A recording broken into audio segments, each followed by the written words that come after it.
Highways पे ना बहुत ज़्यादा ड्राइव करते करते थक जाओ तो एक छोटा सा ढाबा बहुत ज़्यादा इंपॉर्टेंट होता है, एक चाय या कॉफ़ी ब्रेक या कुछ खाने पीने के लिए। तो अभी मैं जा रहा हूँ आगरा और मुक्तेश्वर से वापस लौटते हुए, तो अभी एक छोटा सा ढाबा, एक्चुअल में ढाबा पड़ा है रास्ते में, तो मैं वहीं पे जा रहा हूँ कॉफ़ी पीने के लिए। मैं आपको दिखा देता हूँ छोटा सा ढाबा कैसा है। इसका नाम है राजा जी ढाबा।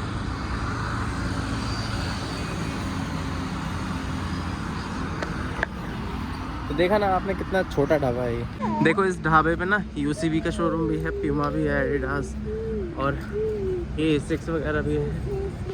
और यहाँ पे ये कुछ only Levi's colour plus image और ये सारे सारे शोरूम है। तो ये ढाबा ढाबा नहीं है, ये कुछ और है। और ये हमें राजा जी ढाबा के नीचे, ये रहा वॉशरूम,